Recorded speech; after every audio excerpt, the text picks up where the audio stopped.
જૂનાગઢના કેશોદ તાલુકાના એક ગામમાં સગીરા ખેતરમાં કામ કરી રહી હતી ત્યારે આરોપીએ છેડતી કરતા ચકચાર મચી છે। ડરી ગયેલી સગીરાએ સમગ્ર મામલે તેના પિતાને જાણ કરતા પોલીસ ફરિયાદ નોંધાવવામાં આવી હતી। પોલીસે ગણતરીના કલાકોમાં જ વિકૃત હરકત કરનારા શખ્સને ઝડપી પાડી કાયદેસરની કાર્યવાહી હાથ ધરી છે। જૂનાગઢ જિલ્લાના કેશોદ તાલુકાના એક ગામમાં સગીરા જ્યારે ખેતરમાં કામ કરી રહી હતી ત્યારે જ સમરણ કોડિયાતર નામનો આરોપી તથા આવી પહોંચ્યો હતો અને એકલતાનો લાભ લઈને છેડતી કરી હતી। આ બનાવથી સગીરા ગભરાઈ ગઈ હતી। સમગ્ર મામલે તેના પિતાને જાણ કરતા પિતાએ કેશોદ પોલીસ સ્ટેશનમાં સમરણ કોડિયાતર વિરુદ્ધ ગુનો નોંધાવ્યો હતો। આ મામલે કેશોદ એસપી બીસી ઠક્કરે જણાવ્યું હતું કે ગઈકાલે કેશોદ પોલીસ સ્ટેશનમાં પોક્સો એક્ટ અને છેડતીનો ગુનો નોંધાયો હતો, જેમાં સગીર દીકરી સાથે યુવકે અભદ્ર છેડછાડ કર્યાની ફરિયાદ મળી હતી।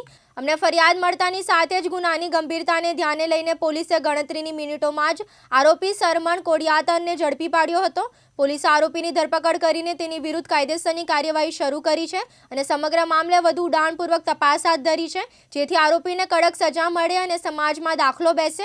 ગ્રામ્ય વિસ્તારમાં આવા કિસ્સા ન બને તે માટે કાયદાનો ડર પેદા કરવો આવશ્યક છે।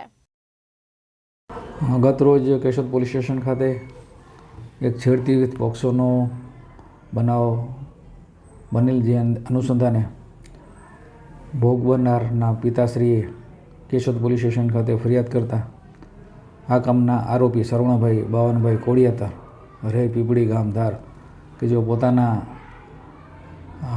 મજૂરી કામ કરતા હોય અને તેઓ એક ખેતરમાં ગયેલા, જેમાં આ કામના ભોગ બનનારના દીકરી જે સગીર વયના હોય તેઓ પાસે જઈ અને તેઓએ છેડતી કરેલી હોય તેમજ પોતાનું ગુપ્ત ભાગ વગેરે બતાવ્યો અને તેની છેડતી કરેલ, જે અંગેની ફરિયાદીશ્રી આપતા કેશોદ પોલીસ સ્ટેશને ગુનો દાખલ કરી આગળની તપાસ હાથ ધરેલ અને જેમાં આ કામના આરોપી સરમણભાઈની ધરપકડ કરી કાયદેસરની કાર્યવાહી હાથ ધરેલ છે।